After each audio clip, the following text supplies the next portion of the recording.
Today, our topic is about productivity, and the lesson is 7 ways to retain more of every book you read. There are many benefits to reading more books, but perhaps my favorite is this: a good book can give you a new way to interrupt your past experiences. Of course, this is only true if you internalize and remember insights from the books you read. Knowledge will only compound if it is retained. In other words, what matters is not simply reading more books but getting more out of each book you read. Here we will discuss in detail the 7 ways. Number one is quit more books. It does not take long to figure out if something is worth reading. Skilled writing and high quality ideas stick out. As a result, most people should probably start more books than they do. This does not mean you need to read each book page by page. You can skip the table of contents, chapters, titles, and the subheadings. Pick an interesting section and dive into a four few pages. And the number second is and in number first I recommend start more books, quit most of them, read the great ones twice.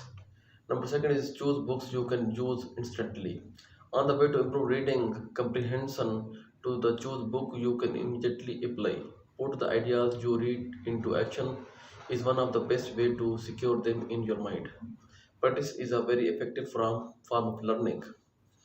Of course, not every book is a practical how-to guide that you can apply immediately, and that's fine. You can find wisdom in many different books, but I do find that I am more likely to remember books that are relevant to my daily life. Number three, create searchable notes. Keep notes on what you read.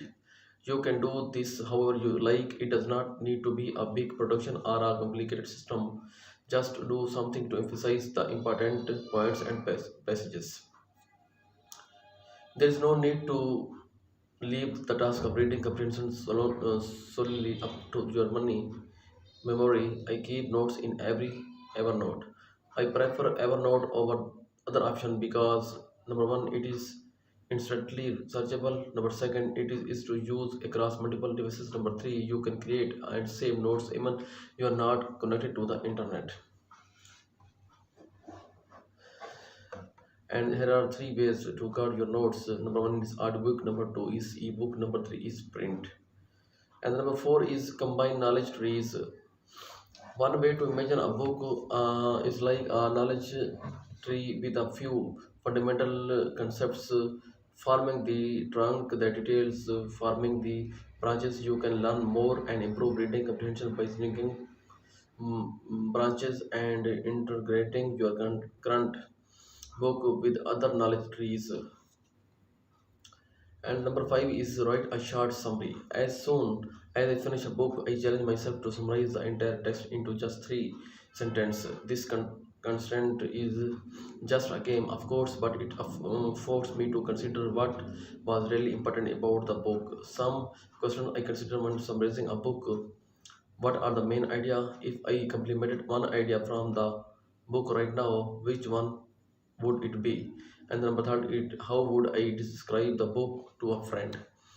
And number six is surround the topic. I often think of the quote by Thomas Aquinas: "Beware the man of a single book." If you only read the book on a topic and use that as a basic of your beliefs for an entire category of life, well, how sound are those beliefs? How accurate and complete it is your knowledge? And the number second and the last is read it twice. I would like to finish by returning to an idea I mentioned near the beginning of this article.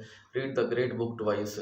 The philosopher Karl Popper explained the benefits nicely. Anything worth reading is not only worth reading twice, but worth reading again and again. If a book is worthwhile, then you will always be able to make new discoveries in it and find things in it and that you did not notice twice, even though you have had it many times.